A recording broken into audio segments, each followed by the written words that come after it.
Man, a Machine, Part 2 is more needed, for why lose myself in discussion of the passions which are all explained by the term epsilon mu omicron rho mu omega nu of Hippocrates, to prove that man is but an animal, or a collection of springs which wind each other up, without our being able to tell at what point in this human circle nature has begun? If these springs differ among themselves, these differences consist only in their position and in their degrees of strength, and never in their nature, wherefore the soul is but a principle of motion or a material and sensible part of the brain, which can be regarded, without fear of error, as the mainspring of the whole machine, having a visible influence on all the parts. The soul seems even to have been made for the brain, so that all the other parts of the system are but a kind of emanation from the brain. This will appear from certain observations made on different embryos, which I shall now enumerate. This oscillation, which is natural or suited to our machine, and with which each fiber and even each fibrous element, so to speak, seems to be endowed, like that of a pendulum, cannot keep up forever. It must be renewed as it loses strength, invigorated when it is tired, and weakened when it is disturbed by excessive strength and vigor. In this alone, true medicine consists. The body is but a watch, whose watchmaker is the new Kyle. Nature's first care, when the Kyle enters the blood, is to excite in it a kind of fever which the chemists, who dream only of retorts, must have taken for fermentation. This fever produces a greater filtration of spirits, which mechanically animate the muscles and the heart, as if they had been sent there by order of the will. These then are the causes or the forces of life which thus sustain for 100 years that perpetual movement of the solids and the liquids which is as necessary to the first as to the second. But who can say whether the solids contribute more than the fluids to this movement or vice versa? All that we know is that the action of the former would soon cease without the help of the latter, that is, without the help of the fluids which by their onset rouse and maintain the elasticity of the blood vessels on which their own circulation depends. From this it follows that after death the natural resilience of each substance is still more or less strong according to the remnants of life which it outlives, being the last to perish. So true is it that this force of the animal parts can be preserved and strengthened by that of the circulation, but that it does not depend on the strength of the circulation, since, as we have seen, it can dispense with even the integrity of each member or organ. I am aware that this opinion has not been relished by all scholars, and that Stahl especially had much scorn for it. This great chemist has wished to persuade us that the soul is the sole cause of all our movements. But this is to speak as a fanatic and not as a philosopher. To destroy the hypothesis of Stahl, we need not make as great an effort as I find that others have done before me. We need only glance at a violinist. What flexibility, what lightness in his fingers. The movements are so quick that it seems almost as if there were no succession. But I pray, or rather I challenge, the followers of Stahl who understand so perfectly all that our soul can do, to tell me how it could possibly execute so many motions so quickly, motions, moreover, which take place so far from the soul, and in so many different places. That is to suppose that a flute player could play brilliant cadences on an infinite number of holes that he could not know, and on which he could not even put his finger. But let us say with M.A.K. that all men may not go to Corinth. Why should not Stahl have been even more favored by nature as a man than as a chemist and a practitioner? Happy mortal, he must have received a soul different from that of the rest of mankind, a sovereign soul, which, not content with having some control over the voluntary muscles, easily held the reins of all the movements of the body, and could suspend them, calm them, or excite them, at its pleasure. With so despotic a mistress, in whose hands were, in a sense, the beating of the heart, and the laws of circulation, there could certainly be no fever, no pain, no weariness. The soul wills, and the springs play, contract or relax. But how did the springs of Stahl's machine get out of order so soon? He who has in himself so great a doctor should be immortal. Moreover, Stahl is not the only one who has rejected the principle of the vibration of organic bodies. Greater minds have not used the principle when they wish to explain the action of the heart, etc. One need only read the Institutions of Medicine by Boerhaave to see what laborious and enticing systems this great man was obliged to invent by the labor of his mighty genius, through failure to admit that there is so wonderful a force in all bodies. Willis and Perot, minds of a more feeble stamp, but careful observers of nature, whereas nature was known to the famous Leiden professor only through others and second hand, so to speak, seem to have preferred to suppose a soul generally extended over the whole body instead of the principle which we are describing. But according to this hypothesis, which was the hypothesis of Virgil and of all Epicureans, an hypothesis which the history of the polyp might seem at first sight to favor, the movements which go on after the death of the subject in which they inhere are due to a remnant of soul still maintained by the parts that contract, though, from the moment of death, these are not excited by the blood and the spirits. Whence it may be seen that these writers, whose solid works easily eclipse all philosophic fables, are deceived only in the manner of those who have endowed matter with the faculty of thinking, I mean to say, by having expressed themselves badly in obscure and meaningless terms. In truth, what is this remnant of a soul, if it is not the moving force of the Leibnizens, badly rendered by such an expression, which however Perot in particular has really foreseen? See his treatise on the mechanism of animals.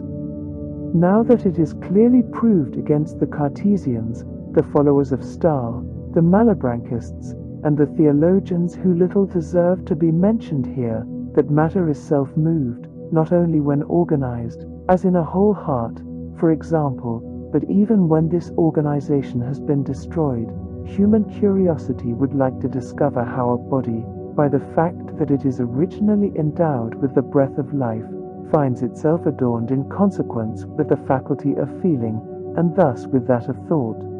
And, heavens, what efforts have not been made by certain philosophers to manage to prove this? And what nonsense on this subject I have had the patience to read. All that experience teaches us is that while movement persists, however slight it may be, in one or more fibers, we need only stimulate them to re-excite and animate this movement almost extinguished. This has been shown in the host of experiments with which I have undertaken to crush the systems. It is therefore certain that motion and feeling excite each other in turn, both in a whole body and in the same body when its structure is destroyed, to say nothing of certain plants which seem to exhibit the same phenomena of the union of feeling and motion. But furthermore, how many excellent philosophers have shown that thought is but a faculty of feeling, and that the reasonable soul is but the feeling soul engaged in contemplating its ideas and in reasoning. This would be proved by the fact alone that when feeling is stifled, thought also is checked, for instance in apoplexy, in lethargy, in catalepsis, etc. For it is ridiculous to suggest that, during these stupors, the soul keeps on thinking, even though it does not remember the ideas that it has had. As to the development of feeling and motion, it is absurd to waste time seeking for its mechanism. The nature of motion is as unknown to us as that of matter. How can we discover how it is produced unless, like the author of the History of the Soul, we resuscitate the old and unintelligible doctrine of substantial forms?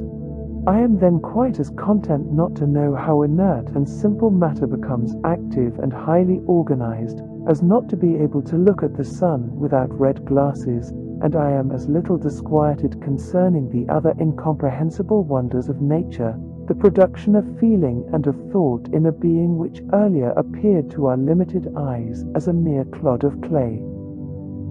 Grant only that organized matter is endowed with the principle of motion, which alone differentiates it from the inorganic, and can one deny this in the face of the most incontestable observation? And that among animals, as I have sufficiently proved, everything depends upon the diversity of this organization. These admissions suffice for guessing the riddle of substances and of man. It thus appears that there is but one type of organization in the universe, and that man is the most perfect example. He is to the ape, and to the most intelligent animals, as the planetary pendulum of Hierns is to a watch of Julian Leroy. More instruments, more wheels and more springs were necessary to mark the movements of the planets than to mark or strike the hours, and Vaucanson, who needed more skill for making his flute player than for making his duck, would have needed still more to make a talking man, a mechanism no longer to be regarded as impossible, especially in the hands of another Prometheus.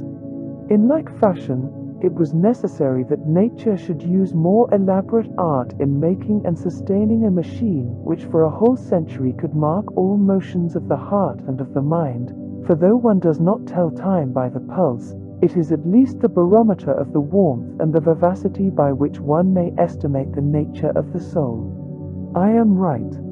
The human body is a watch, a large watch constructed with such skill and ingenuity, that if the wheel which marks the seconds happens to stop, the minute wheel turns and keeps on going its round, and in the same way the quarter-hour wheel, and all the others go on running when the first wheels have stopped because rusty or, for any reason, out of order. Is it not for a similar reason that the stoppage of a few blood vessels is not enough to destroy or suspend the strength of the movement which is in the heart as in the mainspring of the machine, since, on the contrary, the fluids whose volume is diminished, having a shorter road to travel, cover the ground more quickly, borne on us by a fresh current which the energy of the heart increases in proportion to the resistance it encounters at the ends of the blood vessels? And is not this the reason why the loss of sight, caused by the compression of the optic nerve and by its ceasing to convey the images of objects, no more hinders hearing than the loss of hearing, caused by obstruction of the functions of the auditory nerve, implies the loss of sight?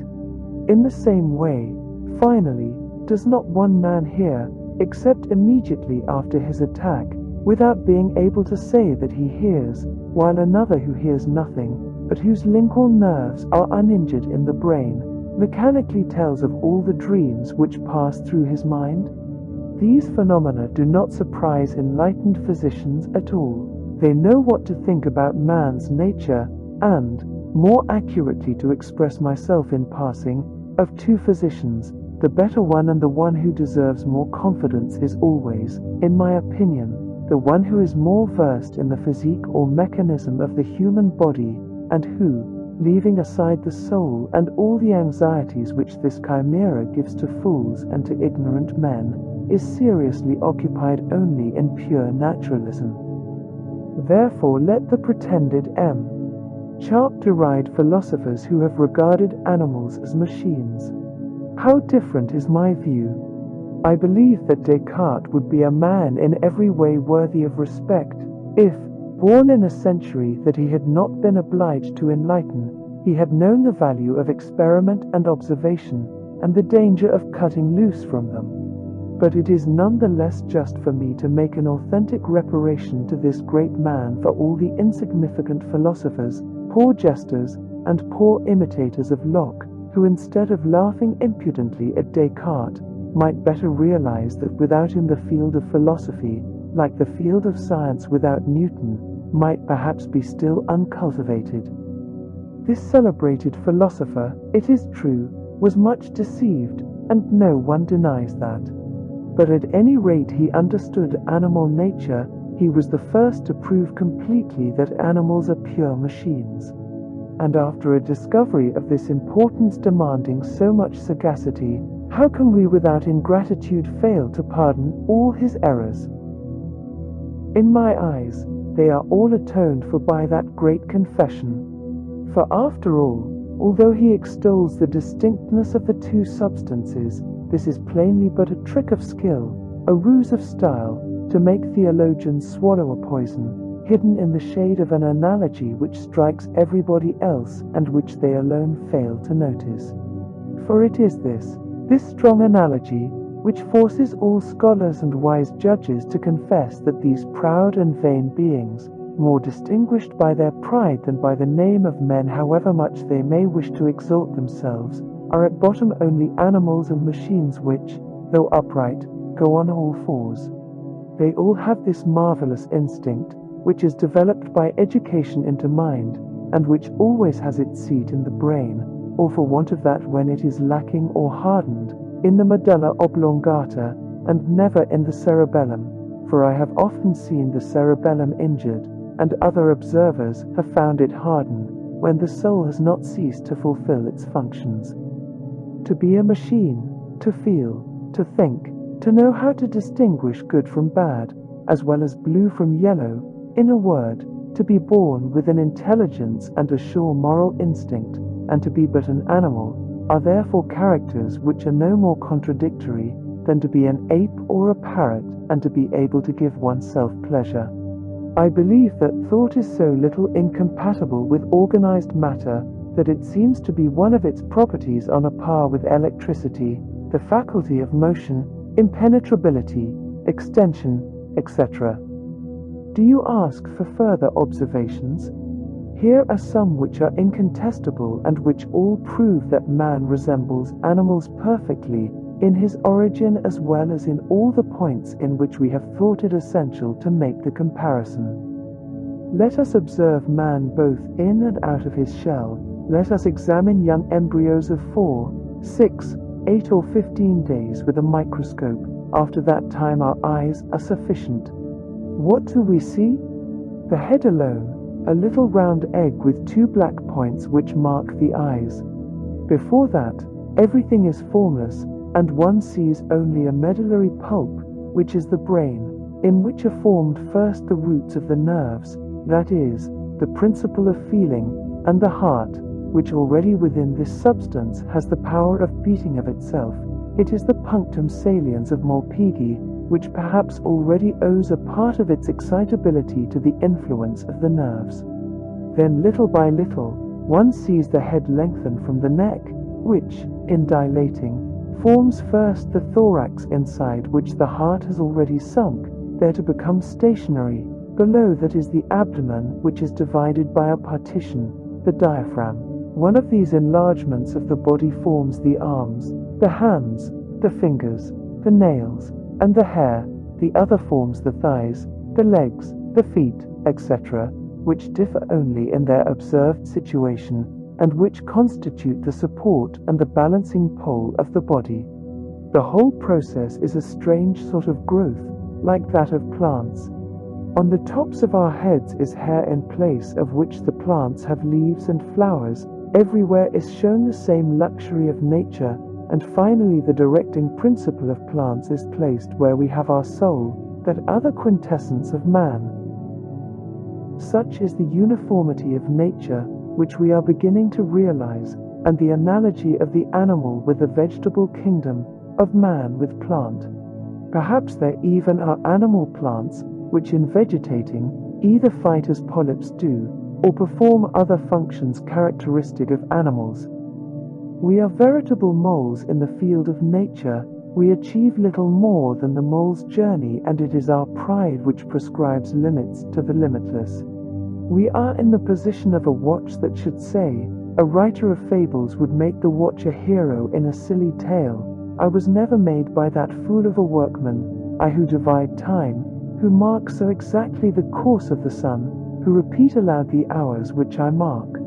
No, that is impossible. In the same way, we disdain, ungrateful wretches that we are, this common mother of all kingdoms, as the chemists say.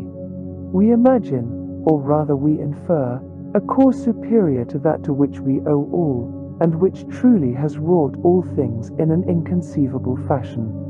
No, matter contains nothing base, except to the vulgar eyes which do not recognize her in her most splendid works, and nature is no stupid workman. She creates millions of men, with a facility and a pleasure more intense than the effort of a watchmaker in making the most complicated watch. Her power shines forth equally in creating the lowliest insect and in creating the most highly developed man. The animal kingdom costs her no more than the vegetable, and the most splendid genius no more than a blade of wheat. Let us then judge by what we see of that which is hidden from the curiosity of our eyes and of our investigations, and let us not imagine anything beyond. Let us observe the ape, the beaver, the elephant, etc., in their operations. If it is clear that these activities cannot be performed without intelligence, why refuse intelligence to these animals? And if you grant them a soul, you are lost, you fanatics. You will in vain say that you assert nothing about the nature of the animal soul, and that you deny its immortality. Who does not see that this is a gratuitous assertion? Who does not see that the soul of an animal must be either mortal or immortal, whichever ours is, and that it must therefore undergo the same fate as ours, whatever that may be, and that thus in admitting that animals have souls, you fall into Scylla in the effort to avoid Charybdis? Break the chain of your prejudices, arm yourselves with the torch of experience, and you will render to nature the honor she deserves, instead of inferring anything to her disadvantage from the ignorance in which she has left you. Only open wide your eyes, only disregard what you cannot understand, and you will see that the plowman whose intelligence and ideas extend no further than the bounds of his furrow does not differ essentially from the greatest genius, a truth which the dissection of Descartes and of Newton's brains would have proved. You will be persuaded that the imbecile and the fool are animals with human faces, as the intelligent ape is a little man in another shape. In short, you will learn that since everything depends absolutely on difference of organization, a well-constructed animal which has studied astronomy can predict an eclipse, as it can predict recovery or death when it has used its genius and its clearness of vision, for a time, in the school of Hippocrates and at the bedside of the sick. By this line of observations and truths, we come to connect the admirable power of thought with matter, without being able to see the links, because the subject of this attribute is essentially unknown to us. Let us not say that every machine or every animal perishes altogether or assumes another form after death, for we know absolutely nothing about the subject. On the other hand, to assert that an immortal machine is a chimera or a logical fiction is to reason as absurdly as caterpillars would reason if, seeing the cast-off skins of their fellow caterpillars, they should bitterly deplore the fate of their species, which to them would seem to come to nothing. The soul of these insects, for each animal has his own, is too limited to comprehend the metamorphoses of nature. Never one of the most skillful among them could have imagined that it was destined to become a butterfly. It is the same with us. What more do we know of our destiny than of our origin? Let us then submit to an invincible ignorance on which our happiness depends. He who so thinks will be wise, just, tranquil about his fate, and therefore happy. He will await death without either fear or desire, and will cherish life, hardly understanding how disgust can corrupt a heart in this place of many delights. He will be filled with reverence, gratitude, affection, and tenderness for nature, in proportion to his feeling of the benefits he has received from nature.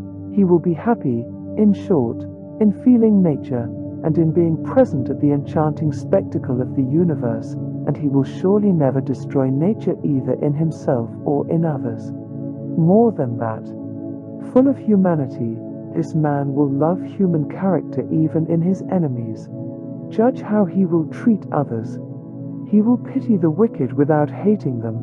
In his eyes, they will be but made men. But in pardoning the faults of the structure of mind and body, he will none the less admire the beauties and the virtues of both. Those whom nature shall have favored will seem to him to deserve more respect than those whom she has treated in stepmotherly fashion. Thus, as we have seen, natural gifts, the source of all acquirements, gain from the lips and heart of the materialist the homage which every other thinker unjustly refuses them. In short, the materialist, convinced, in spite of the protests of his vanity, that he is but a machine or an animal, will not maltreat his kind, for he will know too well the nature of those actions, whose humanity is always in proportion to the degree of the analogy proved above between human beings and animals, and following the natural law given to all animals, he will not wish to do to others what he would not wish them to do to him. Let us then conclude boldly that man is a machine, and that in the whole universe there is but a single substance differently modified.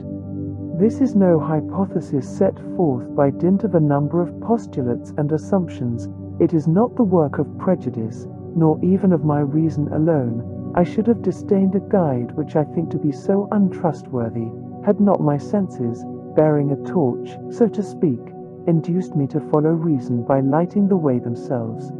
Experience has thus spoken to me in behalf of reason, and in this way I have combined the two.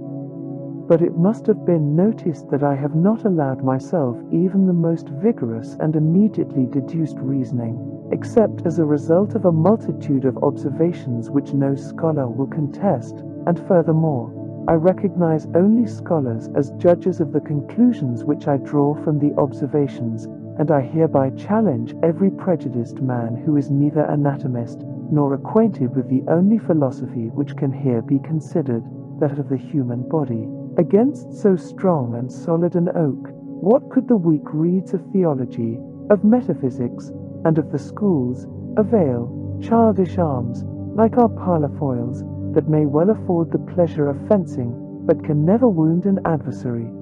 Need I say that I refer to the empty and trivial notions, to the pitiable and trite arguments that will be urged, as long as the shadow of prejudice or of superstition remains on earth, for the supposed incompatibility of two substances which meet and move each other unceasingly?